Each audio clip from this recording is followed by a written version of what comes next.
Ibu Michelle ini waktu pertama kali lulus kan di bidang interior design ya? Betul, Pak. Di interior design, terus bisnisnya design and build ya. Anehnya saat orang-orang pada tutup, di saat COVID ya bukannya ya? Betul. Ibu buka nih, ini kenapa nih? Ada ceritanya gimana nih Bu? Oke, jadi ceritanya ini mungkin flashback ke belakang dulu ya Pak. Saya dulu kuliah di Untar, jurusan interior design, lulusnya tahun 2016. Nah setelah itu saya sempat kerja di Bali, di perusahaan interior design juga. Sempat kerja juga di hotel sebagai markom, ini agak nyeleweng sedikit. Setelah itu saya memutuskan untuk belajar bahasa di China. Nah pada saat di China itu di 2019. Nah dari 2019 selama setahun saya belajar bahasa. Di akhir course belajar bahasa itu saya mau mencari pekerjaan di sana. Jadi sayang ya kalau udah belajar bahasa tapi nggak digunakan kan. Jadi saya pikir ya udahlah saya stay aja di sana. Nah sebenarnya waktu itu saya berkesempatan untuk mendapatkan pekerjaan di sana di China itu, di perusahaan interior design Italian firm gitulah. Terus karena waktu itu visa saya itu student visa, supaya saya bisa legal bekerja kan saya masih ganti ke working visa. Jadi saya harus kembali ke Indonesia balik ke Jakarta buat ganti visanya ke Dubes kan. Nah pada saat saya kembali sebenarnya saya udah dengar tuh desus adanya COVID 2019 akhir Desember. Saya balik ke sini itu di Januari 2020. Maretnya tuh COVID. Iya, Maretnya COVID. Tapi waktu di sana di China Januari udah mulai Januari udah mulai kedengeran. Jadi waktu itu saya pikir ya udahlah kalau memang ini jalannya buat kembali ke sana ya saya bisa balik gitu. Tapi setelah saya diskusiin sama keluarga dan lain-lain, kayaknya lebih baik nggak kembali ke sana karena bakal di lockdown kan. Akhirnya pupuslah harapan saya untuk bekerja sebagai interior designer di China. Gitu. Jadi expat lah ya. Padahal kesempatan di sana cukup besar ya. Iya besar banget. Link-linknya udah ada ya. Betul gitu. Jadi kecewa juga ya sebenarnya ya. Wah itu kecewa banget sih Pak. Karena saya waktu itu sudah memplan lah ya bekerja di sana sebagai interior designer sekian tahun, lalu saya mau pindah mungkin ke Singapura sebagai desainer juga sekian tahun, itu udah di plan sama saya. Tapi ya apa boleh buat ya, kita cuman bisa berencana. Akhirnya saya memutuskan untuk menetap di Jakarta, lalu saya bekerja di perusahaan China di sini selama setahun. Bisa bahasa Mandarin. Iya, jadi waktu itu bekerja di perusahaan China selama 1 tahun di sini. Itu berarti 2020 sampai 2021. Nah, kayak masker terus tuh ya. Iya, betul. Lagi COVID tuh kan. Iya, itu masih masuk ke kantor Pak, nggak ada WFH kita. Gitu. Tapi perusahaan China itu bukan perusahaan interior design. Jadi ya lumayan nyeleweng juga lah itu di situ. Setelah itu saya merasa kok kayaknya nggak ada challenge gitu loh. Terus waktu itu juga kan udah banyak orang yang merasa butuh tempat yang nyaman di rumah, kan jadinya pada di rumah semua kan. Iya, ada cerita itu. Iya, jadi mulai banyak yang mau renov rumah, butuh home office gitu kan. Jadi waktu itu saya sama teman kuliah saya sempat berdiskusi, kayaknya gimana kalau kita mulai buka interior design and build nih, karena background kita waktu itu ya kita belajar interior design kan, gitu. Tapi kita waktu itu nggak berpikir untuk interior design only. Jadi kita mau semuanya tuh komprehensif gitu loh, dari desain, produksi sendiri, instalasi sendiri, semuanya sendiri gitu. Kalau orang yang lain mungkin mau desain aja terus subkon gitu ya, nggak mau pusing, dilempar aja lah gitu. Akhirnya kita waktu itu bermodalkan nekat dan banyak-banyak berdoa. Jadi ya udah akhirnya kita mulai itu. Waktu itu saya bertiga mulainya gitu, mulai bertiga partneran. Ya udah kita bikin waktu itu kita masih sewa workshopnya. Yang bertiga itu kita sewa workshop. Terus ya puji Tuhannya waktu itu tiba-tiba proyek ada aja gitu loh. Jadi orang-orang mungkin kesusahan nyari proyek, nah kita waktu itu malah dapat proyek. Timingnya tepat tuh ya mesti. Untuk kita. Untuk usaha ya. Untuk kita waktu itu tepat, dan waktu itu kita ngerasa juga ya ter-challenge lah dengan punya usaha sendiri gitu. Karena semua diurusin sendiri kan Pak. Gitu, dari cari proyek, urusin finance, urusin produksi, operasional, semuanya sendiri.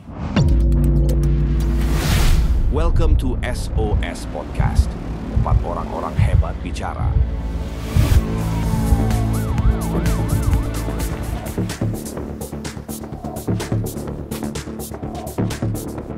Welcome to SOS Podcast, Synergy Open Talk Session, tempat orang-orang hebat bicara.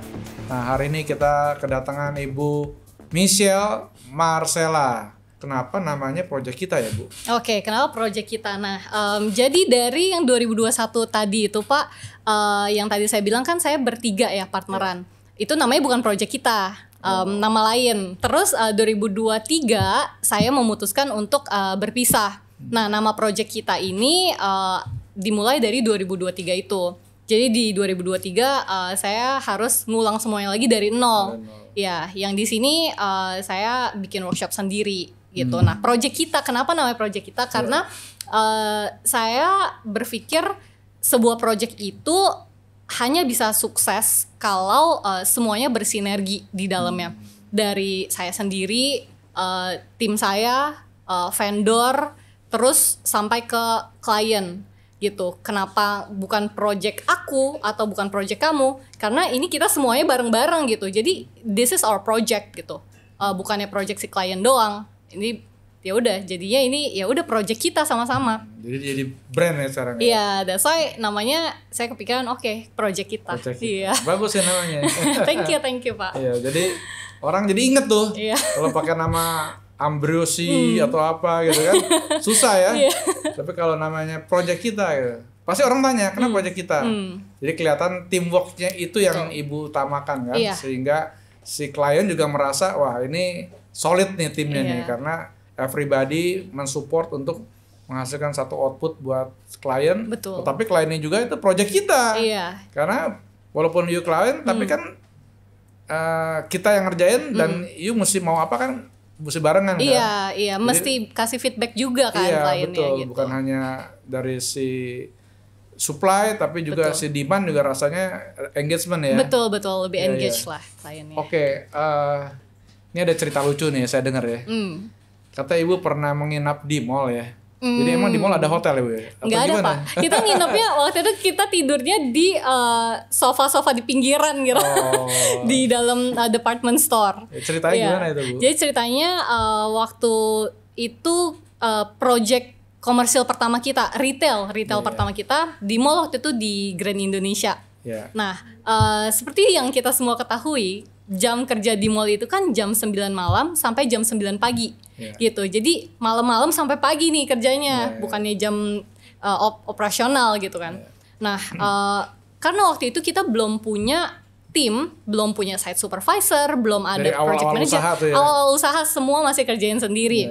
Nah, mau nggak mau kita yang masih ngurusin dari koordinasi dengan vendor, koordinasi ke pihak manajemennya mall, logistik, ke tukang juga. Jadi ya udah waktu itu kita masih bareng, yang masih sama partner saya itu ya kita berdua ganti-gantian. Jadi tidur sejam, yang satu nungguin, yang satu istirahat dulu, terus nanti gantian lagi ngeliatin tukang udah beres belum. Waktu itu kita cuma dikasih waktu 1 hari untuk instalasi itu semua. Yang saya dengar juga ternyata tidak seindah apa yang dibayangkan untuk menjadi pengusaha yang sukses seperti hari ini kan.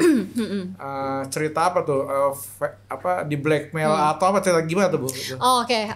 Iya, sebenarnya kalau dibilang orang-orang kan ngeliatnya kalau punya usaha sendiri enak lah, lu jadi bos gitu, bebas gitu ya, waktunya bebas segala macem, lu mau liburan kapan bisa gitu. Sebenarnya kalau menurut saya sendiri justru berkebalikannya, Pak. Mungkin kalau yang usahanya sudah established, yang sudah sangat lama gitu ya, mungkin sudah di atas 10 tahun, ya itu bisa lebih fleksibel lah. Tapi kalau saya bisa bilang baru mulai ya gitu. Jadi semuanya juga mesti micromanage lah ya gitu supaya nggak gagal.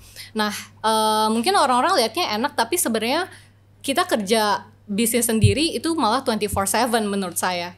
Kalau kerja sama orang, kita jam kerjanya jelas kan, jam 9 pagi sampai jam 6 sore biasanya. Senin sampai Jumat gitu, atau sampai Sabtu. Setelah itu mau matiin handphone bebas gitu. Nah, sedangkan kalau kita usaha sendiri, itu klien kan mesti kita servis gitu kan.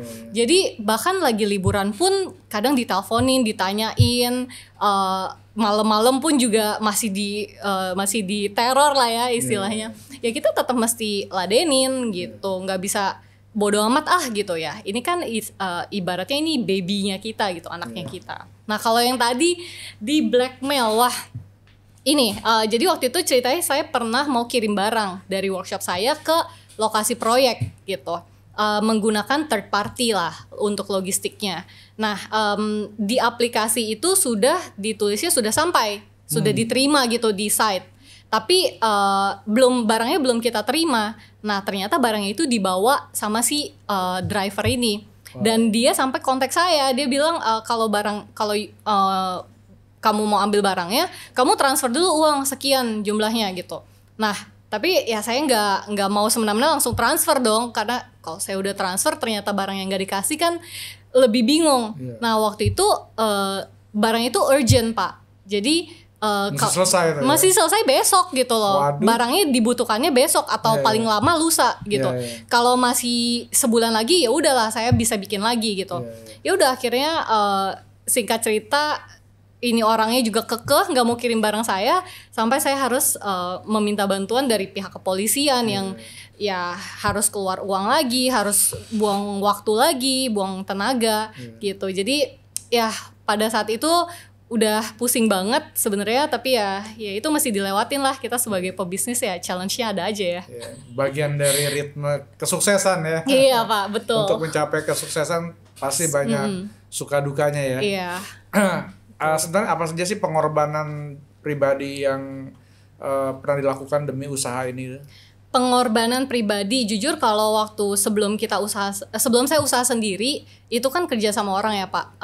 Saya mengorbankan kenyamanan dan stability sih bisa dibilang. Kalau waktu itu masih kerja sama orang ya setiap bulan nggak perlu pusing mikirin gaji ya kan. Setiap bulan udah ada gaji, terus ada cover di insurance juga di cover dari perusahaan. Terus jam kerja juga enak, nggak perlu sampai saya lembur-lembur gitu. Tapi ya di situ saya ngerasa kayak ada yang kurang gitu loh. Tetap aja kayak pengennya lebih bisa berkembang. Ya udah akhirnya ya saya harus mengorbankan itu semua untuk masa depan. Untuk masa depan yang lebih baik.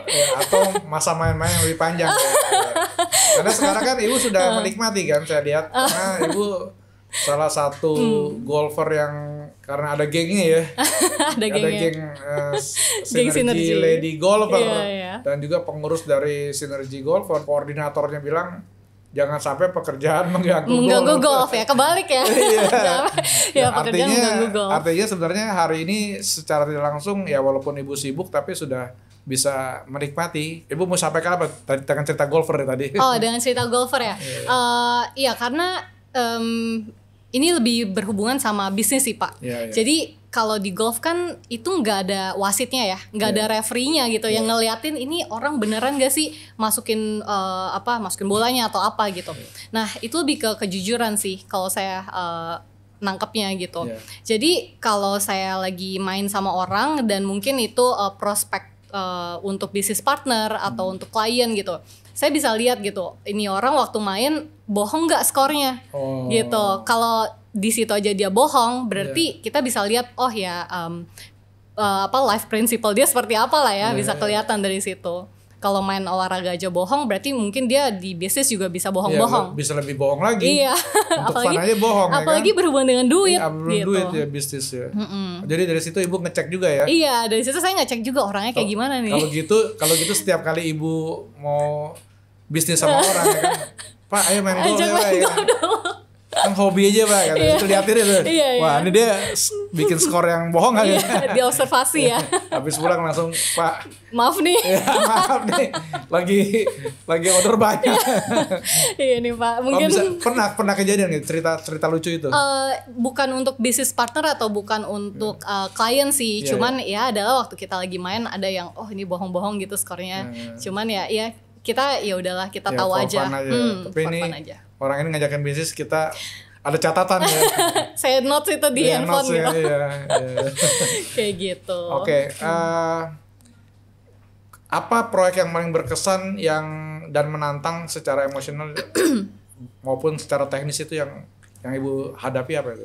Yang paling menantang secara emosional yang tadi itu Pak, yang kerjain proyek komersil pertama kali di mall. Karena sebelumnya kita ya, jadi masih bermalam di dalam mall dan waktu itu saya lagi kurang enak badan. Tapi yang mau nggak mau gitu kan, mesti dikerjain gitu karena nggak ada staff yang bisa bantuin gitu.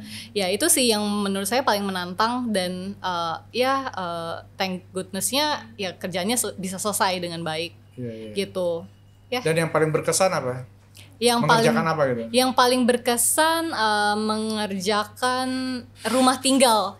Tadi yang kliennya sangat amat detail sampai hal sedikit pun misalnya kayak wardrobe itu bener-bener nggak boleh ada perbedaan sekian mili pun nggak mau, jadi maunya pas dipegang itu bener-bener rata dan kita waktu itu bisa deliver itu, jadi ya itu sangat memuaskan lah gitu. Ya, jadi lulus sensor, lulus sekolah ya. Lulus ujian. Iya, apa harapan Michelle terhadap kedepannya untuk proyek kita yang secara personal maupun secara profesional? Harapannya kalau secara personal lebih semoga dengan saya menjalankan bisnis ini ya proyek kita bisa mengajarkan saya resilient kayak lebih ulet gitu ya, terus juga bisa lebih wise, lebih bijaksana dalam memimpin sebuah tim dan bisa lebih tangguh lah, lebih kuat dalam menghadapi segala tantangan. Gitu. Bagaimana Bu Michelle melihat peran dari desain dalam membentuk kualitas hidup seseorang? Kalau desain menurut saya pribadi itu bukan sebuah luxury tapi sebuah kebutuhan. Contohnya gini Pak, kalau orang kan mikirnya langsung kalau desain berarti orang kaya nih gitu, kalau rumahnya didesain berarti ini orang ada duit gitu kan, kepikirannya. Padahal enggak. Sebenarnya contoh konkretnya gini deh, kalau kita lihat rumah yang didesain secara profesional sama rumah yang enggak didesain. Nah, contoh pertamanya adalah storage. Misalnya rumah yang didesain secara profesional, walaupun desainnya enggak yang mewah-mewah, barang-barangnya yang mahal-mahal gitu enggak, tapi si desainer pasti udah menyisikan area-area untuk storage lah. Jadi barang-barang tuh nggak scattered gitu, nggak berantakan. Jadi kelihatannya tuh rapi gitu, cakep, estetik gitu ya. Tapi kalau rumah yang nggak ada desainnya sama sekali, beli rumah nih developer gitu, langsung aja masukin barang. Misalnya bahkan nggak ada area storage-nya. Ya udah barangnya kan pasti scattered di mana-mana, berantakan, sempit gitu. Terus contoh kedua, lighting. Nah, lighting kalau orang yang nggak ngerti secara desain ruangan tidur deh, kamar tidur gitu, dia bisa aja beli lampu yang warnanya 6000 Kelvin, itu warnanya putih ya, mungkin kayak gini lah pencahayaan. Nggak bisa tidur ya? Iya, jadinya kan nggak nyaman gitu ya Pak. Terus juga dari segi lumens, jadi tingkat banyaknya cahaya itu kan perlu diperhatikan juga gitu. Jadi kalau didesain secara baik, kita bisa merasa lebih nyaman lah di dalam ruangan tersebut gitu. Misalnya di kamar tidur kita bisa punya sleep quality yang lebih baik. Jadi menurut saya peran desain terhadap kualitas hidup seseorang itu sangat besar. Nggak perlu pakai barang-barang semua yang mewah, yang mahal. Yang penting sesuai dengan fungsinya. Nggak perlu mahal lah ya. Nggak perlu mahal. Rapi, bersih, dilihatnya enak ya. Iya. Masuk rumah tuh rasanya nyaman ya. Iya, kalau orang pulang kerja nih terus masuk ke rumah berantakan, terus pencahayaannya nggak enak gitu kan, rasanya kan nggak nyaman hidupnya. Oke, Bu Michelle, di akhir acara ini mungkin kita mau dengerin closing statement dari Bu Michelle. Oke, jadi buat teman-teman yang masih muda-muda nih, yang mau mulai buka bisnis sendiri, bisa jalanin aja, bisa mulai dulu aja, nggak usah takut. Yang penting pelan-pelan, resilient, ulet, gigih, pokoknya jangan lupa juga ditambah banyak berdoa. Selama niatnya baik, itu pasti akan selalu ada jalan. Oke, terima kasih Bu Michelle. Terima kasih Pak Ismet untuk waktunya. Oke, Bu Michelle, terima kasih sudah hadir di SOS Podcast. Ini ada kenang-kenang dari sponsor kita, dari Spring Air.